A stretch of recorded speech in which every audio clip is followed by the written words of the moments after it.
বৈশাখের শুরু থেকে মাঝারি তাপপ্রবাহের ফাঁকে ফাঁকে দেখা মিলছে বৃষ্টির।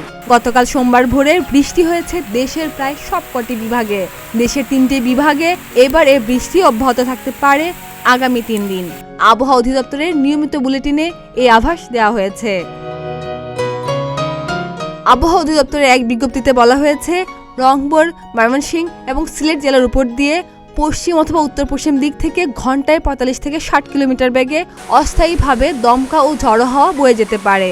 সেই সঙ্গে বৃষ্টি অথবা বজ্রসহ বৃষ্টি হতে পারে। 22 এপ্রিল মঙ্গলবার সন্ধ্যা 6টা পর্যন্ত দেশের অভ্যন্তরীণ নদীবন্দরগুলোর জন্য দেওয়া এক সতর্কবার্তায় এই আশঙ্কার কথা জানানো হয়েছে। মার্চ, এপ্রিল ও মে এই 3 মাস প্রি মনসুন পিরিয়ড। এই সময় দেশের নানা প্রান্তে কালবৈশাখী, দমকা হাওয়া সহ বৃষ্টি বা বজ্রসহ বৃষ্টি হয়ে থাকে। বর্ষাকাল শুরু হলে বজ্রপাত কমে যায় আর বৃষ্টি বাড়তে থাকে। বৃষ্টির সময় তাপমাত্রা কমলেও বৃষ্টি কমার সঙ্গে সঙ্গে তাপমাত্রা বৃদ্ধি পায় বলে জানা যায়।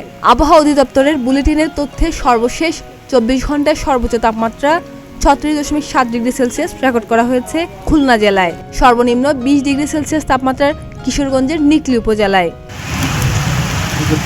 খাদিজা নিপা, প্রতিদিনের বাংলাদেশ।